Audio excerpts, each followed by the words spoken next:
नमस्कार, स्वराज एक्सप्रेस के खास प्रोग्राम जनता मांगे जवाब में आपका स्वागत है। आपके साथ मैं हूं स्मित त्रिपाठी। 2014 के आम चुनाव में भ्रष्टाचार को बड़ा मुद्दा बनाकर भाजपा चुनावी मैदान में उतरी थी। उस समय गुजरात के तत्कालीन मुख्यमंत्री नरेंद्र मोदी को प्रधानमंत्री का चेहरा बनाकर 10 साल से सत्ता पर काबिज कांग्रेस को भाजपा ने उखाड़ फेंका था। इस राजनीतिक घटना को 11 साल बीत चुके हैं। तब से भाजपा आम चुनाव में जीत की हैट्रिक लगा चुकी है और बतौर प्रधानमंत्री नरेंद्र मोदी अपने कार्यकाल के 11 साल पूरे कर चुके हैं। 11 साल पूरे होने पर भाजपा में न सिर्फ जश्न का माहौल है, बल्कि नरेंद्र मोदी के कार्यकाल को देश के लिए सौभाग्य और अमृत काल जैसे शब्दों से अलंकृत भी कर रही है। इतना ही नहीं, जन मन सर्वे के जरिए भाजपा लोगों से राष्ट्रीय सुरक्षा शासन, सांस्कृतिक गौरव, युवा विकास जैसे कई महत्वपूर्ण विषयों पर उनकी राय भी मांग रही है। दावा किया जा रहा है कि देश में इस सर्वे को भारी जन समर्थन भी मिल रहा है, लेकिन इसके ठीक विपरीत विपक्ष के तौर पर देश की सबसे बड़ी पार्टी कहलाने वाली कांग्रेस भाजपा के सारे दावों को झुठला रही है। कांग्रेस के मुताबिक भाजपा के 11 साल की सरकार सिर्फ झूठे दावों और वादों पर टिकी है। आज हम इसी पर चर्चा करेंगे अपने खास पैनल से। आज का मुद्दा है, कितने पूरे हुए ख्वाब, पीएम मोदी देंगे हिसाब।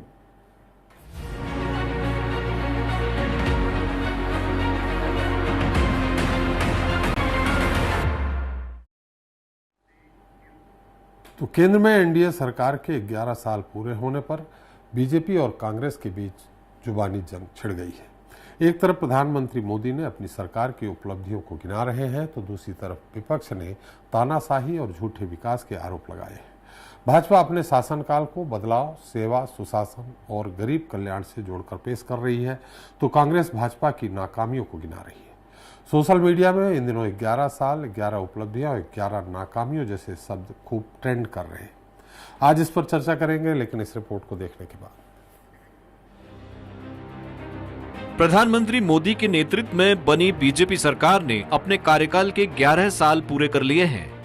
उनके तीसरे कार्यकाल का 1 वर्ष 9 जून को पूरा हो चुका है। बीजेपी इसे नए भारत का अमृत काल कह रही है। दावा किया जा रहा है कि इन बीते 11 वर्षों में भारत में बड़े बदलाव हुए हैं, जिनसे आम जनजीवन में भी बदलाव आया है। बीजेपी सरकार अपने 11 साल के कार्यकाल की 11 ऐतिहासिक उपलब्धियां गिना रही है, जिसमें उज्ज्वला योजना, प्रधानमंत्री आवास योजना, जन धन योजना, पीएम मुद्रा और स्टैंड अप योजना, किसान सम्मान निधि, पीएम कौशल विकास योजना, स्वच्छ भारत अभियान, सौभाग्य योजना, पीएम स्वनिधि योजना, आयुष्मान योजना और पीएम गरीब कल्याण अन्न योजना शामिल है। बीजेपी नेता 11 साल के कार्यकाल का बखान करते नहीं थक रहे हैं। यशस्वी प्रधानमंत्री ने एक के बाद एक हर बार, हर काल में, हर कार्यकाल में देश और देशवासियों को जो काम करके दिखाया है, ये भूतो न भविष्यति। उन्होंने 11 वर्षों में एक तो अपने देश का मान और सम्मान पूरे विश्व में बढ़ाया है। ये 11 साल विकास के 11 साल है, ये भारत गौरव के 11 साल है, ये भारत को नई ऊंचाई पर ले जाने वाले 11 साल है। बीजेपी सरकार की 11 साल की उपलब्धियों के जवाब में कांग्रेस 11 नाकामियों और घोटालों को गिना रही है, जिनमें जमीन अधिग्रहण बिल, नोटबंदी, जीएसटी, राफेल घोटाला, 2 करोड़ नौकरी हर साल का वादा, लॉकडाउन, भारतीय करेंसी रुपए में गिरावट, महंगाई की मार, पेट्रोल डीजल में लूट, भ्रष्टाचारियों की वॉशिंग मशीन, बदहाल रेलवे का जिक्र किया जा रहा है। 11 साल जुमले बेमिसाल, हालत खस्ता हाल, ये असलियत है और ये जमीनी हकीकत है। आप शहर में, गांव में चले जाइए, लोग आपको यही हकीकत बताएंगे। 11 साल हो गए हैं प्रधानमंत्री बनकर नरेंद्र मोदी जी का, और 11 साल में एक बार उन्होंने निडर होकर फ्रीव्हीलिंग वार्ता नहीं की है मीडिया से। मोदी सरकार के 11 साल के कार्यकाल को बीजेपी देश के लिए अमृत काल बताकर कामयाबियों की एक लंबी फहरिस्त गिना रही है, तो विपक्ष के पास भी नाकामियों की लंबी लिस्ट मौजूद है। लिस्ट को सही और सच्चा ठहराने के लिए सत्ता और विपक्ष के पास अपने अपने तर्क भी हैं, और यही तर्क अब देश की सियासत को गरमा रहे हैं। Bureau report, Swaraj express. तो कितने पूरे हुए ख्वाब, पीएम मोदी देंगे हिसाब। इस पर ज़्यादा चर्चा के लिए मौजूद हैं निशिकांत पांडे जी हैं, बीजेपी प्रवक्ता रायपुर से हैं, सीताशरण सूर्यवंशी जी हैं, कांग्रेस प्रवक्ता भोपाल से हैं, राम नरेश सिंह जी वरिष्ठ सपा नेता भोपाल से हैं, मोहम्मद फारूकी जी पीडीपी नेता कश्मीर से हमारे साथ जल जुड़ेंगे, नीलोफर मसूद जी हैं, नेशनल कॉन्फ्रेंस नेता कश्मीर से हैं, और जीएम साहिनी जी हैं, वरिष्ठ जेडीयू नेता पटना से। आप सभी का हमारे इस खास कार्यक्रम में बहुत बहुत स्वागत है। सबसे पहले नीलोफर जी, आपसे ही लेडीज फर्स्ट मामला है। नीलोफर जी, मेरी आवाज आ रही है आपको? जी बिल्कुल आ रही है। नीलोफर जी, जनता की कसौटी पर कितना उतरी मोदी सरकार? देखिए, एक तरफ कांग्रेस 11 नाकामी गिना रही है तो बीजेपी वहीं पे अपने 11 उपलब्धियां गिना रही है। उपलब्धियां और भी हो सकती हैं, लेकिन 11 उपलब्धियों को ही चुना गया है। ऐसे में नेशनल कॉन्फ्रेंस की सरकार कश्मीर में है, धारा 370 जैसा मुद्दा भी वहां रहा है। तो आप क्या मानती हैं कि जनता की कसौटी पे मोदी सरकार खरी उतरी है? देखिए, मुझे लगता है कि जो पिछले 11 साल रहे उसमें से अगर हम 10 साल का दौर ये 8 महीने निकाल कर देख लेंगे तो उसमें आप देख लेंगे कि क्या उपलब्धियां हैं जो जम्मू कश्मीर में हम गिना सकते हैं। तो अगर उनकी उपलब्धियां होती तो मुझे लगता है कि एक वो मैसिव मैंडेट उनको कश्मीर से भी मिलता। सिर्फ जम्मू ही एक एरिया खिता है जहां पर उन्होंने 26 सीटें ले ली है 23 के करीब। लेकिन अनफॉर्चुनेटली जब कश्मीर की तरफ नजर डालते हैं तो वो यहाँ पर कमल जो है वो खिल नहीं सका। तो उसमें इन 10 सालों में आप देख लीजिए 5 अगस्त 2019 जो है, जो हम अभी भी मानते हैं, ये समझते हैं कि वो एक black day history of Jammu Kashmir रहा है, क्योंकि उस दिन जो हमारे प्रिविलेजेस थे, जो हमारी आइडेंटिटी थी या हमारा स्टेटहुड था, उसको उस दिन छीन लिया गया। अब एट पार की अगर हम बात करते हैं तो जम्मू कश्मीर उस वक्त डेवलप्ड स्टेट था। अगर हम गुजरात के साथ वो compete करता है, किसी और स्टेट के साथ compete करता, तो काफी हद तक वो आगे था, पीछे नहीं था। तो जहां पर जरूरत होती महसूस होती, और हिस्ट्री में पहली बार किसी स्टेट को यूटी बना दिया गया, वो जम्मू कश्मीर की है, जिसको यूटी बना दिया गया, डिग्रेड कर दिया गया।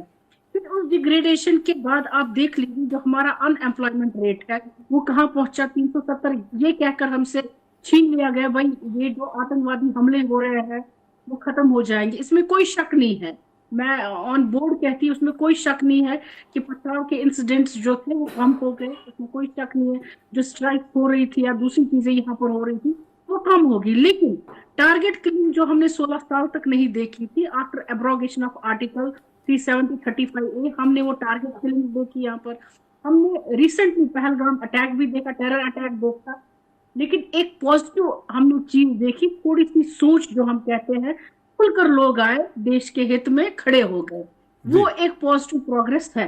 लेकिन जहां जम्मू कश्मीर की हम बात करते हैं वहां एक वो नीलोफर जी, अकेले जम्मू कश्मीर की बात को ना किया जाए, ओवरऑल देश में जो 11 उपलब्धियां भाजपा सरकार गिना रही, आप भी जानते हैं, अर्थव्यवस्था में हम चौथे नंबर पे पहुंच गए हैं। इन सब बातों को, आतंकवाद के खिलाफ जिस तरह से भारत ने अपना हौसला दिखाया है, ये भी दावा किया जा रहा है भारतीय जनता पार्टी की तरफ से कि अब विश्व में भारत की जो आवाज पहले नहीं सुनी जाती थी अब पूरे दमखम के साथ सुनी जा रही है। इस मुद्दे पे आपका क्या कहना? देखिए, इसमें कोई शक नहीं है कि जो मोदी जी है उन्होंने ग्लोबली अगर आप देखेंगे कंट्रीज में खुद विजिट करके कोशिश की, उन्होंने जो प्रचार हमारे देश का होना चाहिए था उस लेवल पर उन्होंने पहुंचाया। उन देशों में जहां उन्होंने विजिट में हमारे किसी भी प्रधानमंत्री ने विजिट नहीं किया था पिछले 20 सालों से, 25 सालों से, 30 सालों से, तो वहां पर चले गए। तो एक प्रमोट मेक इन इंडिया जो है, वो प्रमोशन जो है, इसमें कोई शक नहीं है, वो हमारे प्रधानमंत्री जी ने किया और वो ग्लोबली एक लीडर के तरीके से सामने आ रहे हैं। तो वो एक उपलब्धि है हमारी जिससे हम मुंह नहीं मोड़ सकते, बल्कि हर देश में इस वक्त अगर डंका बज रहा है वो हमारे ही देश का है। जी जी, चलिए, इसके बाद मैं आता हूं जो 11 फैसले हैं उस पर भी आपकी बात करते हैं। निशिकांत पांडे जी, आपके पास आ रहा हूं। एक बार हमारे साथ शाहीन साहब हैं, वरिष्ठ जेडीयू नेता हैं, जीएम शाहीन जी। शाहीन जी, मेरी आवाज आ रही है आपको? जी बिल्कुल आ रही है जी। 11 उपलब्धियां गिना रही हैं, दूसरी तरफ कांग्रेस ने भी एक लिस्ट निकाली है 11 नाकामियों की। आपके पास होगी ना? हो तो मैं आपको पढ़ के बता सकता हूं। बताइए। जहां तक इनका फैसला है उज्ज्वला योजना से लेकर पीएम मुद्रा, स्टैंड अप योजना, जनधन योजना, कई तरह की 11 बातें हैं। लेकिन वहीं कांग्रेस कह रही है जमीन अधिग्रहण, नोटबंदी, जीएसटी, राफेल, 2 करोड़ नौकरी, हर साल वादा, लॉकडाउन, भारत करेंसी में गिरावट, महंगाई की मार, पेट्रोल डीजल की लूट, भ्रष्टाचारियों की वॉशिंग मशीन, बदहाल रेलवे, इस तरह 11 नाकामी गिना रही। आपकी पार्टी और आप क्या देखते हैं मोदी जी के इन 11 सालों को? त्रिपाठी जी, आप मुझे ये बताइए जी ये क्या कांग्रेस पहली दफा गिन रही है? जी ये जो आप बता रहे हैं त्रिपाठी जी, जी, ये अभी इलेक्शन से पहले जो पार्लियामेंट इलेक्शंस देश के अंदर हुआ, उससे पहले भी इनका ये रोना धोना था। रोड शोज थे, भारत तोड़ो यात्रा थी, ये सब चीजें तो इनका पहले भी काम था। कोई नई चीज, इनने नई चीज कोई नहीं जोड़ी। इसके ऊपर पिछले 15 सालों से ये यही बोल रहे हैं कि वाड्रा, मोदी को वाड्रा क्या कहते हैं, वाड्रा को आप जेल जाने से रोकिए, आप वाड्रा जो है करप्शन में इन्वॉल्व नहीं है। कांग्रेस के कितने लीडर जो है भ्रष्टाचार में इन्वॉल्व है। क्या ये लोग हमें सिखाएंगे आज के देश कैसे चलता है और देश की जो विकास, जो आपका जो जीडीपी है वो कैसे बढ़ता है? हम लोग कोविड से भी निकले, अभी रिसेंटली अभी ऑपरेशन सिंदूर हुआ, जंग से जूझ के भी हम लोग निकले, और तब भी देश जो है टंकी की चोट पे, हम किसी के दबाव में काम नहीं करते, हम लोग अमेरिका के दबाव में काम नहीं करते, हम किसी के प्रेशर में आकर बात नहीं करते। आज अगर भारत खड़ा है एक आवाज बनके, एक स्ट्रांग देश बनके, वो देश के प्रधानमंत्री की वजह से, वो देश के मनमोहन की वजह से नहीं है, जो मौन व्रत रखता था, जो कभी व्रत ही अपना नहीं खोलता था। वो देश के प्रधानमंत्री डंके की चोट में बता रहा हूं। और आज जहां तक डेवलपमेंट की बात है, जहां पर मनरेगा जो ये स्कीम्स जो गिन रहे हैं, ये सब चीजें आती रहेंगी और जाते रहेंगी। सबसे बड़ी बात है कि आपका जीडीपी देश का बढ़े, आपका देश का नौजवान आगे बढ़े, रोजगार उसका मजबूत हो, आपकी डेवलपमेंट हो, आपकी इंडस्ट्रीज लगे, आपके हाईवेज कितने बन रहे हैं, आपकी नई ट्रेन किस किस इलाके में कहां दौड़ रही है। शायद कांग्रेस को इस चीज के बारे में जानकारी नहीं है, क्योंकि उनका तो खाली गांधी वाड्रा का ही, और कोई उनका सहारा तो है नहीं, कुछ बचा नहीं। बाकी सब जेल जा रहे हैं, लालू जी जेल रहे, कहां थे, जेल से आ रहे हैं, कहां जा रहे हो, जेल जा रहे हैं, कहां है तारीख है कल, अब तो यही काम था बचे। तो उन लोगों का कोई चीज चुनना, देखिए एक फैमिली खानदानी रूल है, तो खानदानी के का क्या आप करोगे? आपको तो वो तो तभी खुश होंगे जब आप उनके खानदान के लिए काम करोगे। वो थोड़ी कोई पार्टी बनी है, वो तो एक खानदानी रूल है, एक खानदानी ये चल रहा है। तो उसके ऊपर कोई टिप्पणी करना मुझे लग रहा है कि एक बड़ा जरूरी बनेगा। हमने ये देखना है कि देश कैसे आगे बढ़े, हम सब लोगों को मिलजुल के इसके ऊपर काम करना चाहिए। मैं इस चीज को बात कर रही हूँ। बिल्कुल सही कहा आपने। निशिकांत जी, आपसे जानना चाहूंगा, हमारे साथ अभी खैर मोहम्मद फारूकी जी पीटीपी नेता कश्मीर से नहीं जुड़ पाए हैं, लेकिन समाजवादी पार्टी और कांग्रेस के प्रवक्ता हमारे साथ हैं। आप पहले बोलना चाहेंगे या उनसे पहले सवाल ले लूं फिर आप बोलेंगे? जैसी आपकी इच्छा त्रिपाठी जी। नहीं, आपकी जैसी इच्छा, आप मेरे अतिथि हैं। सबका अगर सवाल ले लेंगे तो ज्यादा आसान होगा उनको एक एक करके जवाब देने में। जी चलिए, हमारे साथ कांग्रेस प्रवक्ता हैं सीता सरण सूर्यवंशी जी। सीता सरण जी, देखिए अब उनको मैंने नाकामियों का फैसला सुनाया था। उज्ज्वला योजना, प्रधानमंत्री आवास योजना, जनधन योजना, पीएम मुद्रा, स्टैंड अप योजना, किसान सम्मान निधि, पीएम कौशल विकास योजना, स्वच्छ भारत अभियान, सौभाग्य योजना, पीएम स्वनिधि योजना, आयुष्मान योजना, पीएम गरीब कल्याण योजना। इसमें आंकड़े भी दिए हुए हैं सूर्यवंशी जी, कहीं 3 करोड़, कहीं 4 करोड़, कहीं ऐसे लोगों को फायदा हुआ है। अगर उन आंकड़ों को झूठा भी माना जाए तो भी करोड़ों लोगों को इसका फायदा हुआ है सूर्यवंशी जी। इन स्थितियों में आपने ये जीएसटी, नोटबंदी, अरे जीएसटी तो आपके ही समय आई थी, नोटबंदी कभी पहले भी एक आध बार हो चुकी है लेकिन एक साथ नहीं हुई है, लॉकडाउन, कोरोना जैसा कार्य हमारे समय दुर्भाग्यवश काल आया था, उस दौरान लॉकडाउन नहीं करते तो क्या करते। इन तमाम चीज़ों को आपके यहाँ अगर गिनाना, 11 नाकामी गिनाना, यह कहाँ तक उचित है? सीता सरण जी। सबसे पहले तो स्वराज एक्सप्रेस न्यूज को मैं सभी को सादर प्रणाम करता हूं जी।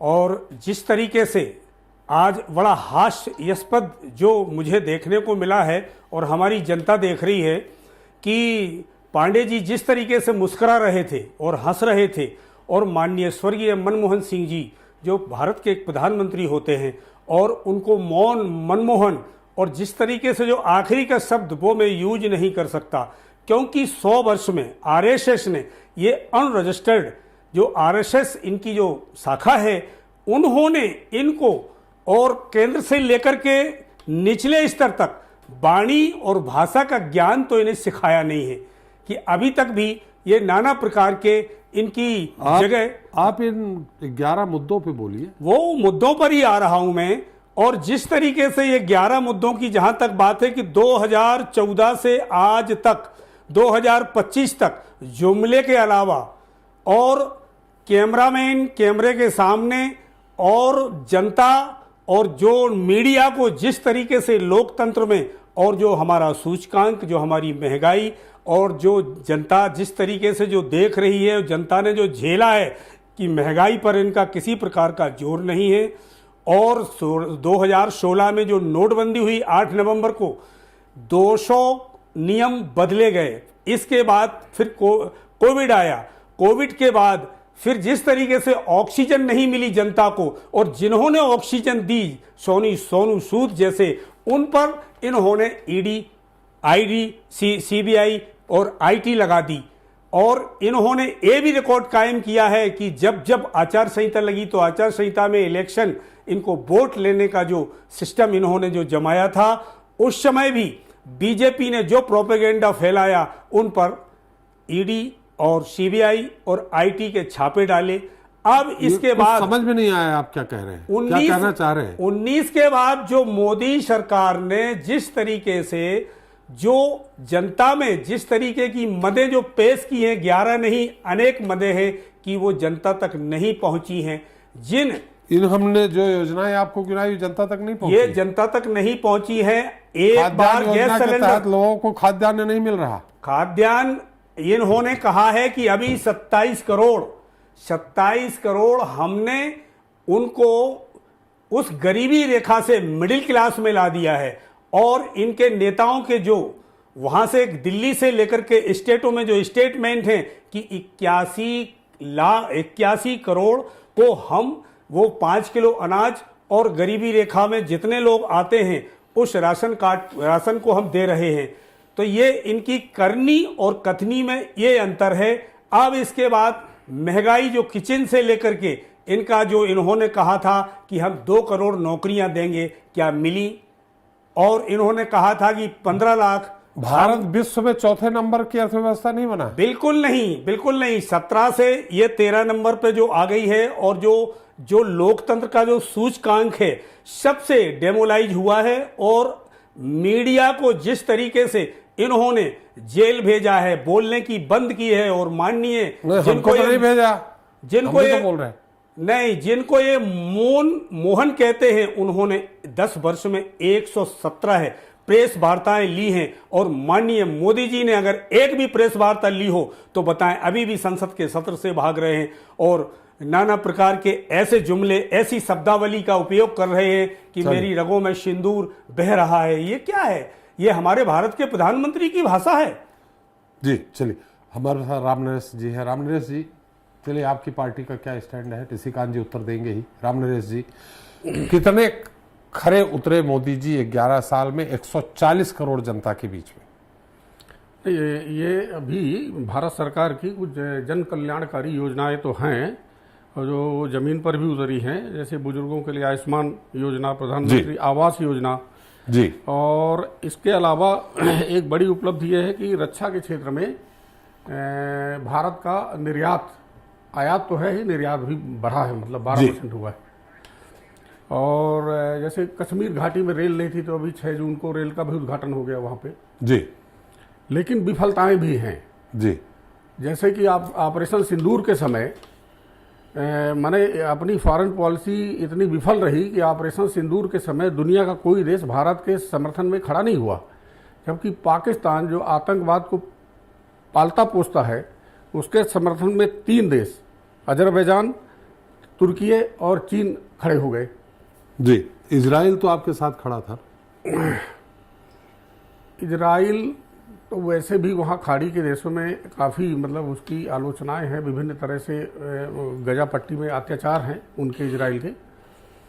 आप विदेश नीति के बारे में बोल रहे हैं। विदेश नीति के बारे में मैं ये कह रहा था कि अब भारत के चारों तरफ जो पड़ोसी है अपने जी, वो उनमें से शायद कोई पड़ोसी भारत से खुश नहीं है जी। तो ये अपनी फॉरेन पॉलिसी की फेल्योर है मतलब जी।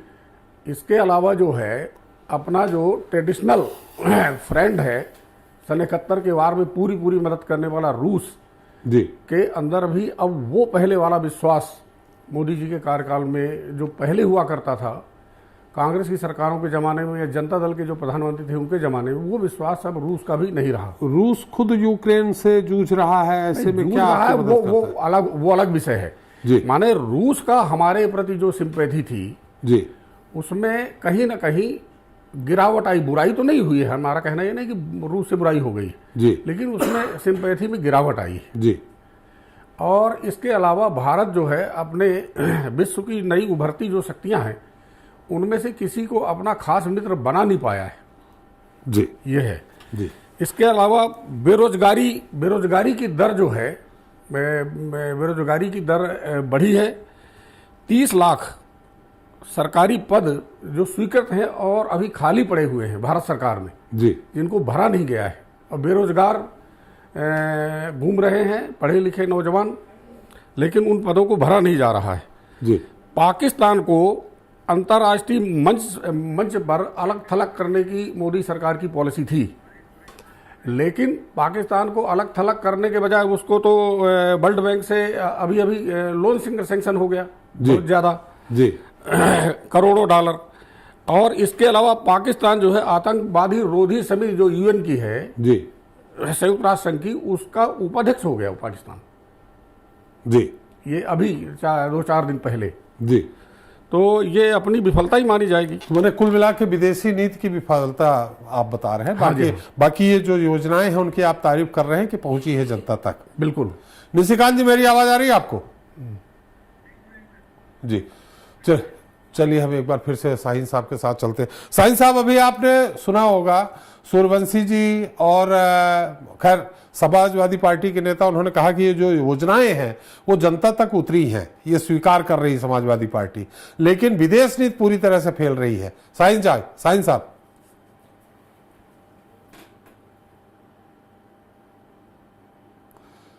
मेरी आवाज आ रही है आपको? लगता है उन तक भी आवाज नहीं पहुंच पा रही। एक बार फिर चलते हैं हम नीलोफर जी के पास। नीलोफर जी, मेरी आवाज आ रही है आपको? जी जी जी। ऑपरेशन सिंदूर के बारे में क्या कहना, जबकि आपके मुख्यमंत्री उमर अब्दुल्ला जी तारीफ कर चुके हैं?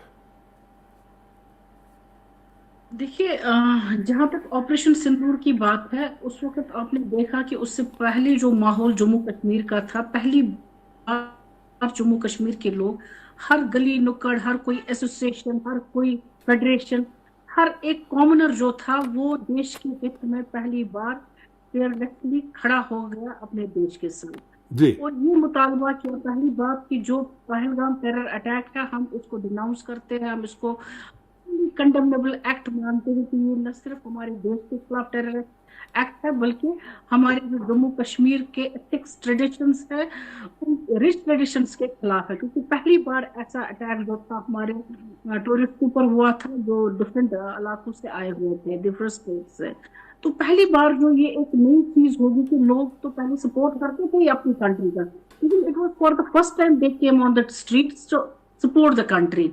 यहाँ तक भी उन्होंने कहा कि जो भी देश कदम उठाता है, चाहे वो जंग ही क्यों ना हो, उसमें भी जम्मू कश्मीर के लोग जो थे उन्होंने कहा कि हम उनके साथ हैं और दिखाया भी, क्योंकि जब जंग का माहौल बना, आपने खुद देखा, किसी ने ये नहीं कहा कि भाई जंग क्यों हो गया या हम ऐसे क्यों मारेंगे, हमारे स्ट्रक्चर्स क्यों उतारेंगे। हर किसी ने कहा कि नहीं, एक बार ही ये फैसला हो जाए, अगर पीओके हमारा है इसको भी ले आना है, ताकि ये रोज के जो इश्यूज है, रोज के जो ये जंग का माहौल बनता है, फिर हमारे सरहदों पर इंफिल्ट्रेशन हो जाती है, हमारे सरहदों से लोग भागते हैं, तो एक ही बार ये फैसला हो जाए। अगर वो सीज फायर भी नहीं हो जाता, उस हित में भी लोग थे कि हम तैयार है इस बार, चाहे कुछ भी, चाहे हमें अपने जाने में निछावर करें। This was a new thing कि पहली बार ये हो गया था। ऑपरेशन सिंदूर आप जानते हैं, एक सक्सेसफुल ऑपरेशन हुआ, जिस ऑपरेशन में अगर शायद मैं नहीं जानती किन मुद्दों को देखकर सीज फायर किया गया, क्योंकि हमारी नजर जहां तक नहीं पहुंच सकती है, वहां की नजर, जो देश की नजर है, वो लोगों के हित में ही होती है, लोगों को बचाने के लिए होती है। कितना डैमेज करना था, कहाँ से हमें वापस आना है, कहाँ आगे बढ़ना है, उसके लिए एक्सपर्ट होते हैं अपने। शायद हम इस मंच में वो चीजें ना बोल पाए जो उन एक्सपर्ट ने देखा होगा। तो देश के हित में जो भी हुआ, हम सब उसके साथ है, और आपने इस बार देखा भी एक कामयाब ऑपरेशन रहा। इसके साथ साथ मैं ये कहना चाहूंगी कि ठीक है, 11 साल में बहुत सी उपलब्धियां हैं, ये हम मानते हैं। मेरे भाई भी यहाँ पर बैठे होंगे, जम्मू कश्मीर से एक और प्रवक्ता हमारे यहाँ पर है, शाहीन साहब, ये इस चीज को भी मानते हैं। ये बदलाव है, इसमें कोई शक नहीं है, बदलाव है। वो स्कीम सेंट्रली स्पॉन्सर्ड, वो स्कीम्स जो सिर्फ कागजों तक ही महदूद रह गई थी, उन्होंने कभी सच में सही मानों में हवा नहीं देखी थी। लोगों को नहीं पता था कि ये स्कीम्स क्या है। घर घर वो स्कीम्स पहुंचाना, वो एक काम देश के सेंटर ने किया हुआ है, मोदी जी ने किया हुआ है वो काम, उसे कोई नकार नहीं सकता है। आज के डेट में अगर आप देखेंगे, अगर हम उड़ान स्कीम को ही ले लें, तो एक कॉमनर जो है वो एयर ट्रैवल कर सकता है, ये उसके लिए मुमकिन हो गया है। लेकिन उपलब्धियों में कुछ और चीजें भी हमें देखना है। क्या वो भाईचारा जो है, जो भाईचारा 10-11 साल पहले था, क्या वो रह पाया है? क्या हम उसको पकड़ पाए हैं? वो पकड़ हम रख पाए हैं? वो सेक्युलरिज्म का जो एक कहीं ना कहीं उसको प्लग करने की जरूरत है। फिर तो वही भाईचारा आपस में, चाहे वो हिंदू है, मुसलमान है, सिख है, एक ही मजहब को टारगेट करना, उस तरफ नहीं जाना, ताकि हर किसी को महसूस हो को गुंचा जो है सेक्युलरिज्म का हमारे देश में अभी भी है। चाहे उसमें वक्फ एक्ट है, चाहे उसमें कोई भी चीजें, हमने ट्रिपल तलाक देखा, उसमें हमने हलाला पर भी देखा, अजानों पर देखा, तो एक तरफा ना हो। क्योंकि हर कोई चाहता है कि मेरा देश, चाहे वो हिंदू है, मुस्लिम है, सिख है, देश हर किसी का है। तो ये एक तरफा थोड़ा सा जो हमने कुछ चीजें देखी पिछले दिनों, जिसमें अगर हम ये कहते हैं उपलब्धि है, कहीं मंदिर बन गया, मुझे लगता है ऐसा नहीं होना चाहिए। क्योंकि इस देश में मुसलमान भी रहते हैं, सिख भी रहते हैं, ईसाई भी रहते हैं, तो उस चीज को एड्रेस करने की बहुत सी जरूरत है। और मैं आपके के माध्यम से अपील भी करूंगी कि आने वाले सालों में हम देखेंगे कि वो सेक्युलरिज्म का जो फैक्टर कहीं ना कहीं मिसिंग है, उसको एड्रेस किया जाएगा, भरपूर उसको एड्रेस किया जाएगा। और साथ में ये भी इसी माध्यम से एक अपील भी करूंगी कि अगर हम साउथ ईस्टर्न स्टेट की तरफ नजर डालते हैं, उन स्टेट में अपने अपने कुछ स्पेशल लॉज हैं, उन स्पेशल लॉज को ही देखकर अगर जम्मू कश्मीर में भी कुछ स्पेशल लॉज थे, उनको रेस्टोर किया जाए, ताकि यहाँ के लोगों के बीच में वो दिल से दिल्ली की जो दूरी है उसको एड्रेस किया जाए। सही मानों में यहाँ डेवलपमेंट भी हो रही है, इसमें कोई शक नहीं है। आप हमारे ये नेशनल हाईवेज देख लीजिए, इसको कितना बढ़ावा दिया गया है। नितिन गडकरी जी ने बहुत ही अच्छा काम किया हुआ है। आज कुछ ही घंटों का सफर जम्मू रह गया, हमने अभी ट्रेन देखी हाल ही में, 35 साल तक नहीं हो पाई, लेकिन वो मुमकिन हो पाया इसी दौर में। तो उसमें डेवलपमेंट काफी हद तक हो रही है, लेकिन फिर भी बहुत करने की जरूरत है, जिसमें मतलब नीलोफर जी आपका कहने का मतलब है कि अगर केंद्र शासित राज्य जम्मू कश्मीर को नहीं बनाया जाता, बाकी मोदी जी के समय सारी अच्छी उपलब्धियां हुई हैं, सिर्फ इस बात को छोड़ के। हमारे साथ निशिकांत जी जुड़ गए हैं, भाजपा प्रवक्ता निशिकांत जी, मेरी आवाज आ रही है आपको? जी बीच में तकनीकी कारणों से हमारा आपका संपर्क नहीं हो पाया था।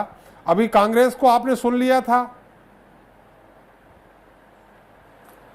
जी, लेकिन समाजवादी पार्टी थोड़ा सा, आपको मैं बता दूं कि इस समय नेशनल कॉन्फ्रेंस यानी उमर अब्दुल्ला जी भी मोदी जी के कार्यों की तारीफ कर रहे हैं। हमारे साथ नीलोफर जी नेशनल कॉन्फ्रेंस की नेत्री, काफ़ी बहुत वरिष्ठ नेत्री हैं, वो बैठी हुई हैं। उन्होंने कहा लेकिन भाईचारा को लेकर के थोड़ा मोदी जी ने अच्छा काम नहीं किया है। बाकी अभी मैं उनसे फिर एक बार जाऊंगा, पूछूंगा 3 तलाक और वक्फ जो कानून आया है उसको लेकर उनका क्या कहना है। लेकिन समाजवादी पार्टी के उन्होंने कहा कि देखिए ये जो योजनाएं हैं ये जमीन में आई हैं, इसका लोगों को फायदा भी मिला है, लेकिन विदेश नीति पूरी तरह से असफल रही है। और साथ में तो आप ये जो 11 नाकामियां गिना रही है कांग्रेस, उसको आप बोलेंगे ही? आदरणीय त्रिपाठी जी, आपको और प्रबुद्ध पैनलिस्ट को संध्या जवाहर जी। थोड़ा मौसम खराब है तो उसका लाभ शायद विपक्ष को मिला हो जी। लेकिन जिस प्रकार से 11 साल बेमिसाल संकल्प से सिद्धि तक का ये सफर जो है, अनिश्चितताओं से आत्मनिर्भरता का एक नया राह।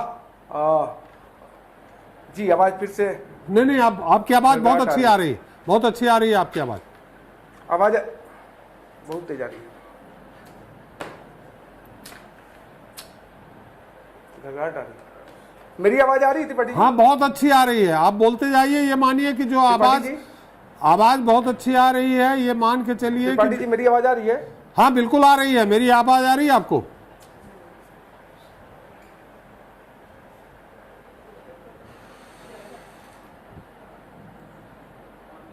निशिकांत जी आ रही त्रिपाठी जी? हाँ बिल्कुल आ रही है, बहुत अच्छी आवाज आ रही है। ये मान के चलिए अगर डिस्टरबेंस हो रहा है तो विपक्ष डिस्टरबेंस कर रहा है।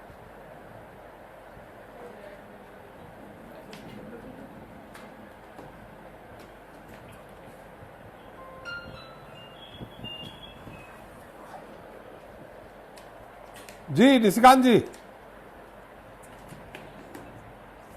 जी त्रिपाठी जी आवाज आ रही है? हाँ आ रही है आपकी आवाज, मेरी आ रही है आपको?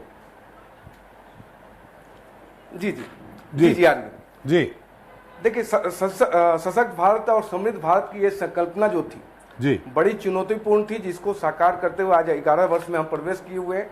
सर्वप्रथम देश की कोटि कोटि जनताओं को हृदय से आभार। 11 वर्ष निकाल दिया आपने, सेवा करने का अवसर दिया। 12वें वर्ष में प्रवेश कर गए। तीसरी बार हमें सेवा का मौका दिया। देखिए जी देखिए अभी हमारे तमाम विपक्षी दल बात कर रहे थे कि देखिए कुछ काम नहीं हुआ है, योजना जमीन तक नहीं पहुंची। 11,11,121 करोड़ रुपया इंफ्रास्ट्रक्चर के इन्वेस्टमेंट में विश्व में पहले नंबर पे आपका देश भारत है, इस पे आपको गौरव करना चाहिए। मोबाइल मैन्युफैक्चरिंग में विश्व में दूसरे नंबर पर भारत है, इसका आपको गौरव होना चाहिए। कार मैन्युफैक्चरिंग में विश्व में तीसरे नंबर पर भारत है, इसका आपको गौरव होना चाहिए। देखिए जिस प्रकार से कांग्रेस पार्टी टीका टिप्पणी कर रही थी और बता रही थी कि देश में क्या क्या हुआ है जी। 26 एम्स संचालित है देश में, 26 एम्स संचालित है। जब 2014 में हम आए थे तो हमारे पास 7 एम्स थे पूरे देश में, आज 26 एम्स संचालित हैं। 7 IIM और 7 IIIT हमने बनाए इन 10 वर्षों में। 1.6 लाख 1,60,000 स्टार्टअप है। 74 एयरपोर्ट से 156 एयरपोर्ट पहुंचाने का काम भारतीय जनता पार्टी के नरेंद्र मोदी जी की सरकार के नेतृत्व में की जा रही है जी। फॉरेन रिजर्व क्या है? 6,91,490 USD मिलियन जी। 23 करोड़ किसान को, जो उनके किसान का जो फसल होता है उसका बीमा किया गया, और 23 करोड़ किसानों में से 1,75,000 करोड़ का बीमा का राशि उनको आहरण कर दिया गया है। ये उनको लाभ मिलता है। उज्ज्वला के आपके हितग्राही आपको पता है, PM आवास 4 करोड़ पता है, शौचालय 12 करोड़ पता है, किसान सम्मान निधि 10 लाख करोड़ से ज्यादा पता है, PM गरीब कल्याण अन्न योजना 81 प्लस करोड़ लोगों को दिया जा रहा है। गरीबी रेखा से बाहर आए 25 करोड़ लोग। ये देखिए त्रिपाठी जी, इस सब चीज को आकलन करने की आवश्यकता है। आपका थोड़ा सा समय ज्यादा लूंगा जी। एक थोड़ा सा संक्षेप में था, उसमें नल से जल के माध्यम से पानी पहुंचाया था। नहीं, 11 वर्षों का है और 3:1 है, तो थोड़ा सा मुझे समय चाहिए होगा त्रिपाठी जी आपसे। नहीं, आपके समर्थन में शाहीन जी और नीलोफर जी बोल चुके हैं। अच्छा, तो मुझे आवाज नहीं आ रही होगी। हाँ, मैं ये कह रहा था कि देखिए एक छोटा सा योजना बताता हूँ आपको। एक PM आवास 4 करोड़ PM आवास हमने दिया आज तक। उसमें नल से जल योजना भी है, उसमें शौचालय भी है, उसमें गैस सिलेंडर भी है, उसमें अन्न का योजना भी है, सड़क है। आप देखिए कैसे गरीबों का कल्याण करते करते 25 करोड़ से ज्यादा गरीबों को गरीबी रेखा से ऊपर लाने का प्रयास, सफल प्रयास इन 10 वर्षों में, 11 वर्षों में भारतीय जनता पार्टी आदरणीय नरेंद्र मोदी जी के नेतृत्व में कर रही है। डायरेक्ट बेनिफिट ट्रांसफर, देखिए जनधन योजना से क्या लाभ हुआ, ये लोग सवाल करते थे, लगातार हमारा मजाक उड़ाते थे कि ये बैंक अकाउंट खोलने से क्या होगा। वही होगा जो 1 रुपया भेजते थे तो 85 पैसा गायब हो जाता था, वही हो रहा है। 1 रुपया भेजते हैं 100 पैसा डायरेक्ट हितग्राही के अकाउंट में पहुंचता है। इससे गरीब को सबल मिल रहा है, वो समर्थ हो रहा है, समृद्ध हो रहा है। इस कारण विकसित भारत की संकल्पना हम साकार करने की दिशा में आगे बढ़े हैं। जी देखिए, पीएम स्वनिधि योजना के माध्यम से स्ट्रीट वेंडर को आसान लोन के माध्यम से, देखिए भारत के पुरुषार्थ को, परिकल्पना को साकार करने की दिशा में जो ये यूथ, जो हमारा बहुत सबसे बड़ा ताकत है पूरे विश्व में, ये जो ताकत हमारे पास है वो किसी के पास नहीं है। वो निराशा के गर्त में था 2014 के बाद। आज देखिए कितने स्टार्टअप यूनिकॉर्न तक बन गए। त्रिपाठी जी, आप आकलन करेंगे तो आपको गौरव होगा इस विषय पे। तो कई ऐसी योजनाएं भारत सरकार लगातार चला रही है, लेकिन क्या है, जो चीज आपको देखना नहीं है। धृतराष्ट्र के चश्मे से कांग्रेस पार्टी के बड़े भाई यहाँ हमारे बैठे हैं, उन्होंने बहुत बड़ी बड़ी बातें कही। हाय है मोदी मर जा तू, उस समय आपके जवान पे क्या चेन लगा हुआ था? मोदी तेरी कब्र खुदेगी, आपका सम्मानीय सांसद साहब, उस समय आपके आंख पर धृतराष्ट्र का चश्मा था। अरे जो गिरने का वो है पैराग्राफ, आपसे ज्यादा कोई नहीं गिर सकता। एक अदना सा सांसद, नेता, प्रतिपक्ष लोकसभा, वो मोदी जी को तू तड़क करके बात करता है। आपके में है गैरत? तो आप उनको एक बार चुनौती देके बोलते कि देश के प्रधानमंत्री के प्रति ऐसी भाषा का क्यों इस्तेमाल कर रहे हो? नहीं कर सकते, क्योंकि आप परिवार के चरण वंदना करते हैं। देश प्रथम के भाव से जिस दिन आगे बढ़ेंगे, देश के प्रधानमंत्री के प्रति एक शब्द ना आपको स्वीकार होगा ना हमको स्वीकार होगा। रही बात सशक्त भारत और समृद्ध भारत की, तो संकल्पना साकार हो रही है, देश आगे बढ़ रहा है। चौथी सबसे बड़ी अर्थव्यवस्था हम बन चुके हैं। इसका कई उदाहरण मैंने आपको दे दिया। लेकिन निशिकांत जी, 2 करोड़ नौकरी का वादा तो नहीं पूरा हो रहा ना? नहीं हो रहा है। 2 करोड़ नौकरी का वादा पूरा नहीं हो रहा है। थोड़ा संक्षेप में बताइए, एक बार फिर जाएंगे। जी त्रिपाठी जी, आदरणीय त्रिपाठी जी, मैं बोलूंगा आपको कि ईपीएफओ का आंकड़ा उठा के देख लीजिए कैसे इसमें कहां से, क्योंकि उसमें एम्प्लॉय और एम्प्लॉयर दोनों पैसे डालते हैं। देखिए, आपको साक्ष्य को प्रमाण की आवश्यकता नहीं होती, लेकिन जो मान के बैठा है कि मुझे देखना नहीं है, तो उसको हर जगह निराशा दिखेगी। इसलिए कांग्रेस पार्टी तमाम इंडी गठबंधन गर्त में जा रहे हैं। देखिए, देश के साथ पूरा देश पूरे भारतीय जनता पार्टी के साथ खड़ा है। उसका प्रमाण है कि आप लगातार तीसरी बार आदरणीय नरेंद्र मोदी जी को, एनडीए को। पांडे जी, अब समय आ गया है, कांग्रेस से उत्तर ले लूं। की सरकार है हमारी। समय आ गया, कांग्रेस से उत्तर ले लूं। आपकी बात आ गई है, फिर आ जाएंगे एक बार आपके पास।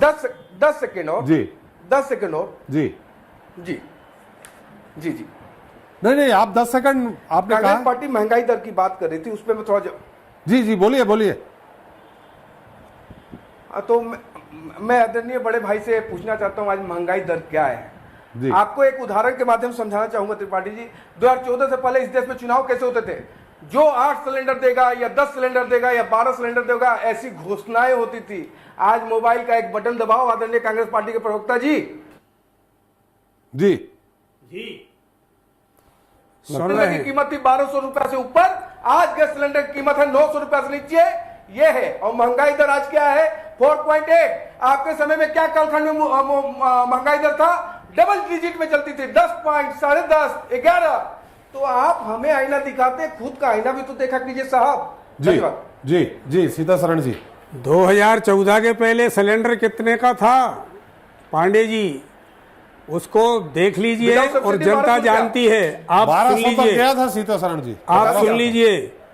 आप जिस तरीके से जो कह रहे हैं कि संसद से लेकर सुप्रीम कोर्ट को गाली और सेना को अभद्र व्यवहार, आपके निशिकांत दुबे से लेकर के जो वाणी का और जो हमारे प्रदेश के मंत्रियों द्वारा सेना का अपमान, और मोदी जी के चरणों में पूरा देश और पूरी जनता, 12 मंत्रियों, तभी तो आप अभी तक डटे हैं। और आज विजय साय जी कैबिनेट में मुख्यमंत्री मध्य प्रदेश की बगल में बैठे थे। क्यों नहीं बैठेंगे? और मैं आपको बताऊं कि जिस तरीके से कोर्ट में मामला है सीतासरण जी, अरे कोर्ट में मामला है, ये राजनीति का पांडे जी। आप ये देखिए कि त्रिपाठी जी, राजनीति का जो स्तर ये जनता जान रही है, पूरा देश जान रहा है कि जिस तरीके से नौयुवाओं के साथ जो छलावा किया जा रहा है और जिस तरीके से झूठ का पुलिंदा भी पांडे जी ने रखा है कि नौयुवाओं को हम, और महंगाई दर हमने बहुत बेहतर तरीके से, आप देखिए कि 46,000 करोड़ का टैक्स आया उस पोर्ट पर, और पांडे जी आऊंगा, आप ही से समाप्त करूंगा, इंतजार 7 से 8 केवल अडानी जी से लेकर अंबानी जी से लेकर जो मोदी जी ने 2014 में जो चुनाव जीता था कि हम काला धन विदेश से लाएंगे, क्या आया? अभी वो तो अभी विजय माल्या जी का स्टेटमेंट आया कि स्वर्गीय मुझे अरुण जेटली जी की अनुमति से ही मैं विदेश उनकी इच्छा से और पूछ कर ही आया था। आप देखिए आप कि इस भारत के अंदर आपकी जो व्यवस्थाएं हैं, इस 11 वर्ष की और 11 वर्ष में जो मोदी जी ने किया है, और जो नौयुवा को कि चाय बना करके तो वो माननीय प्रधानमंत्री जी बन गए। अब जो हमारा नौयुवा है, जो इंजीनियर्स है, एमबीए है, जो पढ़ लिख गया है, कि आपने नौकरियां तो दी नहीं। हर वर्ष 2 करोड़ का जो था, आदरणीय त्रिपाठी जी भी कह रहे हैं, वो पूरा देश जानता है। तो अब जो उस नौयुवा को चाय तक बनाने की व्यवस्था नहीं है कि वो चाय कैसे बनाए, वो पकोड़े कैसे तले। और आप कहते हैं कि महंगाई दर बहुत अच्छी हो गई है, व्यवस्थाएं बहुत अच्छी होगी, फिर आपका किचन उस लेडीज किसी महिला से देख लीजिए। और आप जो टॉयलेट की बात करते हैं कि 10 से हम 11 करोड़ टॉयलेट बना चुके हैं, आप गांव-गांव में भ्रमण कर लीजिए, कंडे भरे हैं, कहीं नाना प्रकार की उसमें वस्तुएं भरी हैं, पानी 2 बूंद नहीं है, नल कल योजनाएं, और ये सब केवल कागजों में और कागजी घोड़े ही रह गए हैं। आप किसी भी गांव का सर्वे कर लीजिए, किसी भी स्टेट का कर लीजिए पांडे जी। और इसके अलावा भी जिस तरीके से महिलाएं, जिस तरीके से महंगाई, और जिस तरीके से जो तेल कि आपने कफन तक पर जीएसटी लगा करके जो महंगाई की है, और उस महंगाई की मार से आज का युवा बेकार, बेरोजगार, और शिक्षा का स्तर इतना बेहतर के इतना निचले स्तर पर गिरा दिया है। किसान सम्मान निधि में किसानों को पैसा नहीं मिला, 11 करोड़ से किसानों को 2022 तक बोला था कि हम दुगनी आय कर देंगे। क्या दुगनी आय हुई आदरणीय? 11 करोड़ से ज्यादा किसानों को नहीं मिला क्या? नहीं, मैं आपको बता रहा हूं, जो 6000 का ये जुमला जो दे रहे हैं 6000 का जुमला दे रहे हैं, 45 किलो की बोरी यूरिया की कर दी, 5 किलो का मार्जिन, और डीएपी की भी 45 किलो की कर दी, लेकिन उसका रेट 1.5 गुने से 1.25% ज्यादा बढ़ा दिया जी। तो किसान की इस तरीके से दमड़ी उधेड़ी, और जिस तरीके से पांडे जी शुरू में हंस रहे थे, तो बीजेपी और बीजेपी की रसूखदार सब हंस रहे हैं, लेकिन जनता हमारी देश की और प्रदेशों की रो रही है, और बहुत तकलीफ में है, और बड़े कष्ट में है। ये इन्हें जनता ही सबक सिखाएगी, क्योंकि अब इनकी विसर्जन की बारी आ गई है। क्योंकि नारा 400 पार का था, 240 पे अटक गए। अब अगले बार जो आने वाला समय है, ये समय ही बताएगा और जनता ही बताएगी कि ये कितने पर अटकेंगे। चलिए, आपका भी नारा बहुत लंबा था, कहीं गुजरात में भी, हरियाणा में भी, लेकिन आपका नारा भी अब फेल हुआ है। राम नरेश जी, जिस तरह से अभी हमारे सूर्यवंशी जी ने कहा कि महंगाई से लेके सारी चीज़ें, अब आपसे जानना चाहेंगे, आप क्या कहते हैं? आपके साथी हैं, साथी दल हैं। नहीं, महंगाई तो है, और महंगाई तो बहुत अधिक है। दूसरा, पांडे जी ने कहा कि डबल डिजिट में थी जब यूपीए की सरकार थी, अब सिंगल डिजिट में 4.4 के करीब आ गई। बेरोजगारी की जो दर है पिछले 40 वर्षों में सर्वाधिक है आज की तारीख में जी। और जो प्रेस फ्रीडम की जांच करने वाली इंटरनेशनल एजेंसी है जी, उसकी रिपोर्ट है, उसने 180 देशों का प्रेस फ्रीडम की जांच की है, उसमें भारत 161वें नंबर पर है। माने इतनी गिरावट आई।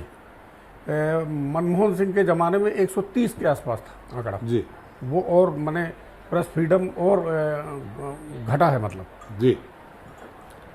तो ये है। और इसके अलावा ये आंकड़े कुछ भी दे रहे हो, मुझे तो पूरी फ्रीडम है, मैं भी पत्रकारिता कर रहा हूँ पिछले 38 साल से। ये इंटरनेशनल एजेंसी के आंकड़े हैं, और वो प्रेस फ्रीडम के मामले में आपको होगी फ्रीडम। हम आपके बारे में व्यक्तिगत टिप्पणी नहीं कर रहे हैं जी, हम तो पूरे राष्ट्रीय लेवल पे बात कर रहे हैं। प्रेस फ्रीडम के मामले की जो पड़ताल करने वाली इंटरनेशनल एजेंसी है, उसकी रिपोर्ट है कि 180 देशों में भारत का 161वां स्थान है जी। इतनी कमजोर स्थिति है जी। और कोई आंकड़ा?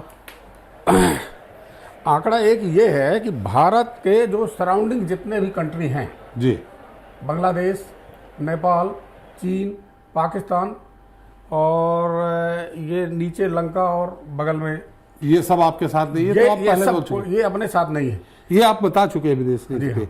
ये आंकड़े जो और गिनाए जा रहे हैं, सूर्यवंशी जी ने गिनाया है, उस पर हम आपसे जानना चाह रहे हैं। कहे के विषय के आंकड़े सूर्यवंशी जी ने महंगाई से लेके सब में जो कहा है, और उन्होंने कहा कि कोई भी किसानों को फायदा नहीं मिल रहा है, जैसा कि जो उन्होंने किसान सम्मान निधि में 6,000 रुपए, जो 13 करोड़ से ज्यादा किसानों को फायदा तो हुआ मिला है किसानों को जी। उससे वो मतलब कुछ जो जन कल्याणकारी योजनाएं हैं जी, उनका लाभ मिला है। जैसे ये प्रधानमंत्री आवास योजना का लाभ मिला है, आयुष्मान कार्ड लोगों के बने हैं और उसका लाभ भी मिला है जी। और माओवाद पर जो है लगाम भी लगी है, ये भी एक अच्छी नक्सलवाद पे, हाँ नक्सलवाद पे जी वही है, उस पर भी लगाम लगी है। और आतंकवाद पे अच्छा एक और है कि नए प्रावधान के तहत 12 लाख तक की आय कर मुक्त की गई है जी, ये भी एक आम जनता के लिए राहत है जी। आतंकवाद पर जो है, आतंकवाद अपने यहाँ खासकर अपने देश के संदर्भ में जो है वो पाकिस्तान से प्रायोजित होता है जी, उसमें लगाम जो है भारत सरकार नहीं लगा पाई है जी। और पाकिस्तान को मैंने पहले ही बताया कि अलग थलग करने की योजना और घोषणा थी हमारे प्रधानमंत्री जी की जी। अलग थलग तो उनको कर नहीं पाए और उनको एक मतलब विश्व शक्ति है चीन, उसका समर्थन प्राप्त है। चलिए एक बार फिर चलते हैं नीलोफर जी के पास। नीलोफर जी, दो मुद्दों पे बात करनी थी आपसे, एक 3 तलाक का मुद्दा, दूसरा वक्फ कानून का मुद्दा। इसमें आपकी पार्टी का क्या स्टैंड है नेशनल कॉन्फ्रेंस का? देखिए, जो वक्फ बिल के निस्बत आपने देखा, अब तो ये सब मैटर है ऑनरेबल सुप्रीम कोर्ट में, जहां पर काफी पिटिशन जो है दायर हो गई हैं।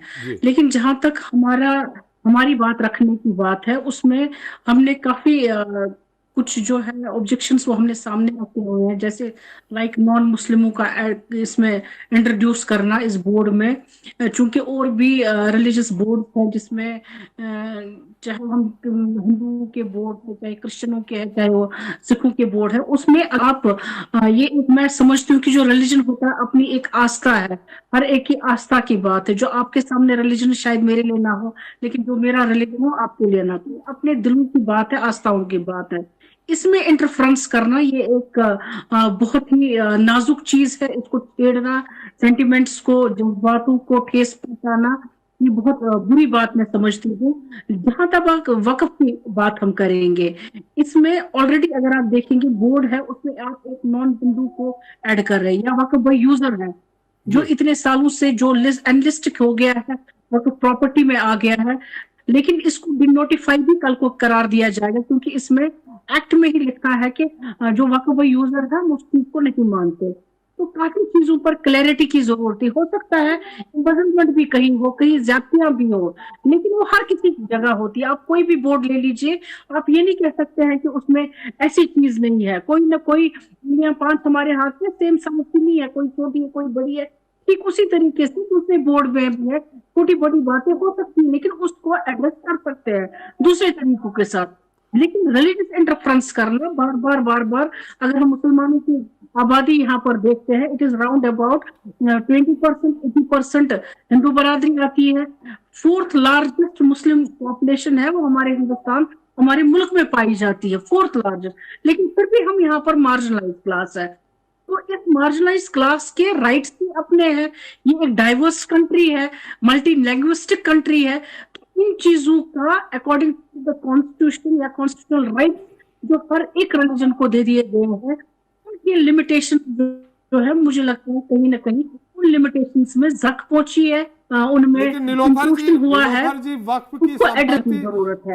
आज की डेट में अगर आप देखेंगे वो नीलोफर जी, वक्फ की संपत्ति कुछ मुट्ठी भर मुस्लिम आबादी के हाथ में थी, जो गरीब मुस्लिम है। मुट्ठी भर की बात नहीं है, देखिए मुट्ठी भर बात नहीं है, मुट्ठी भर हाथ में थी। दूसरे बोर्ड भी है, वहां पर भी मुट्ठी भर है। आपने अमेंडमेंट्स करनी है, आपको रोका किसी ने नहीं है, कीजिए, लेकिन बेहतरी के लिए कीजिए जहां पर रिलीजियस सेंटिमेंट्स का ख्याल रखा जाए, कहीं उनको जख्म न पहुंचाने की कोशिश हो। उस कोशिश में आपने देखा कि किस तरीके से लोगों ने उसको रिजेंटमेंट दिखाई, या लोगों ने अगर अपनी रिजेंटमेंट्स भी सामने रखी तो किस हद तक उनको लिए। आप इन चीजों को भी देख लीजिए, जो आप इन चीजों को भी देख लीजिए। इन सालों में जो क्रिमिनल राइट्स हो गए हैं, वो क्या वजह है? कहीं किसी ने ऐसी कोई बात तो नहीं रख दी है जिसकी वजह से हमने देखा। अब नीलोफर जी, तकनीकी कारणों से आपकी आवाज नहीं आ पा रही ढंग से जी। थोड़ा तीन तलाक के बारे में और जानना चाहेंगे। समय की कमी है, समय समाप्त हो रहा है, इसलिए आपसे फिर एक बार फिर पांडे जी के पास जाएंगे। 3 तलाक के मुद्दे पे आपका क्या कहना है?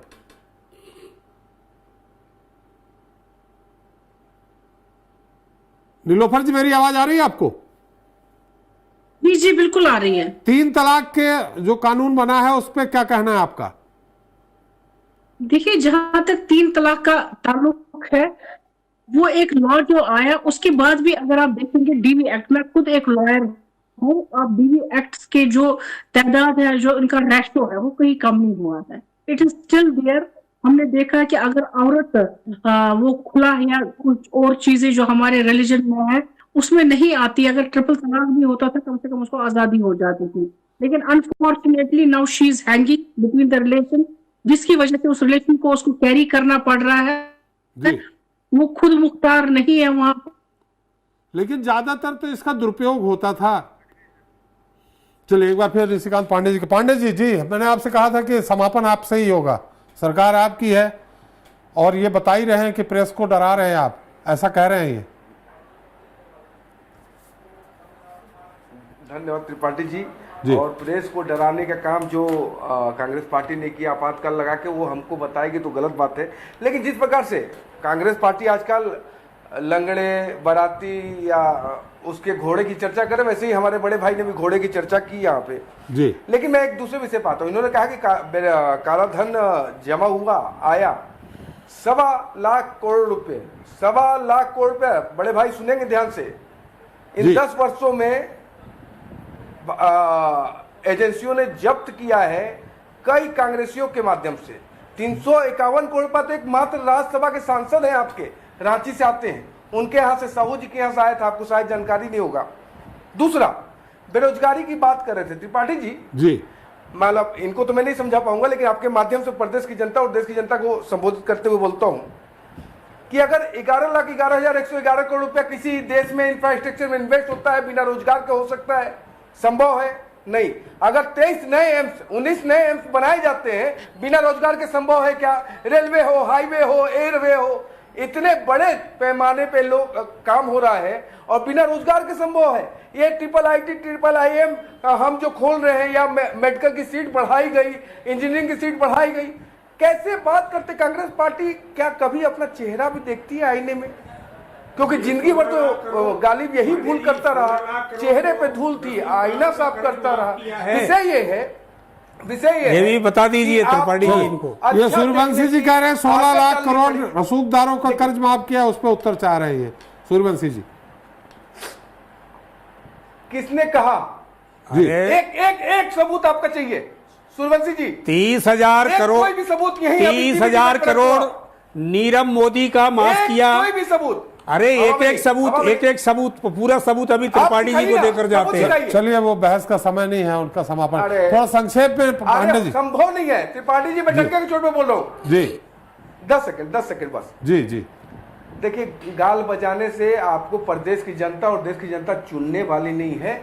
आपके पास सबूत है, आप जनता के बीच में रख दीजिए। अगर आपके बारात के घोड़े होंगे, रेस के घोड़े होंगे, या राहुल गांधी जैसे लगड़े घोड़े होंगे, देश की जनता तय कर लेगी। लेकिन यहां देश की जनता को बरगलाने का प्रयास गलत दिशा में मत कीजिए। मैंने जो आंकड़े कोट किए, एक भी आंकड़ा गलत बताइए, मैं आपसे बहस करने को तैयार हूं। लेकिन इस प्रकार से नकारात्मकता के भाव में, गर्त में मत जाइए साहब, क्योंकि ये आंकड़े जो पीएम किसान निधि के हैं, आयुष्मान भारत के हैं, स्किल इंडिया के हैं, स्टार्टअप के हैं और राशन के हैं, ये सारे आंकड़े के हितग्राही यही देश में है। अरे आयुष्मान भी, पांडे जी, आयुष्मान भी हमारा पकड़ा गया भोपाल में। अरे यहाँ की 35 लाख जो आबादी है, 25 लाख आई है और 11 लाख ही समग्र आईडियां, और जिसमें 25 लाख 13 लाख पकड़े गए हैं 13 लाख वो बन गए हैं आधार कार्ड। और 200 सपना लोबंसी एक IAS थी, उनके भाई को 200 ये आपके आधार आयुष्मान कार्ड पकड़े गए। ये और EOW ने योजना पे बात करें सूर्यवंशी जी, कोई भ्रष्ट हो सकता है, कोई गलत योजनाओं का फायदा ले सकता है, वो अलग मुद्दा है। जितने इनके डिपार्टमेंट है सभी में भ्रष्टाचार। समय अब समाप्त हो रहा, बहुत 10 सेकंड में निशिकांत जी, बहुत 10 सेकंड में समय हमारा पूरा हो गया जी। पुनः देश की जनता का आभार कि आपने तीसरी बार भारतीय जनता पार्टी की सरकार चुनी। आदरणीय नरेंद्र मोदी जी के नेतृत्व में विकसित भारत के संकल्प को साकार करने के लिए 2047 में भारत अपने पुरुषार्थ पे आगे बढ़ रहा है, तीसरी अर्थव्यवस्था के करीब पहुंच रहा है। इसी तरह अपना आशीर्वाद बनाए रखें। जनता के जन आशा आकांक्षाओं के अनुरूप हम आपके लिए काम करते रहेंगे। बहुत बढ़िया आपने हमारे माध्यम से कहा, और मैं तब आभार करूंगा जब आपको विश्वदेश सरकार कोई सरकारी वाहन उपलब्ध करा देगी आपके लिए परमानेंट, तभी हम आपको धन्यवाद देंगे। बहुत बहुत नीलोफर जी आपका, साइन जी आपका, फारूकी जी तो जुड़ नहीं पाए, सूर्यवंशी जी आपका, रामनरेश जी आपका, निशिकांत जी आपका हमारे साथ जुड़ने के लिए और अपना समय देने के लिए। तो आज हमने चर्चा की भाजपा सरकार बतौर प्रधानमंत्री नरेंद्र मोदी के 11 साल के शासनकाल की। चर्चा के दौरान भाजपा अपनी सत्ता के 11 सालों को समावेशी, प्रगतिशील और टिकाऊ विकास के लिए समर्पित बता रही है, तो कांग्रेस इन 11 सालों को झूठे विकास के वादों की संज्ञा दे रही है। कांग्रेस का दावा है कि भाजपा सरकार फर्जी खबरों और प्रचार के जरिए झूठ का पुलिंदा पेश कर रही है, जबकि देश की हकीकत कुछ और है। बहरहाल ये सियासत है। यहाँ सत्ता के सिंहासन पर आसीन होने वाली पार्टियां अपने कार्यकाल की तुलना अमृतकाल जैसे अलंकारों से भी करती हैं, तो विपक्षी दलों को सत्ता के सारे दावे झूठे और काल्पनिक ही नजर आते हैं। लेकिन ये देखना भी दिलचस्प होगा कि किस राजनीतिक दल के दावे जनता को पसंद आते हैं और जनता किसे सिलेक्ट करती है या और किसे रिजेक्ट करती है। आज के लिए इतना ही, नमस्कार।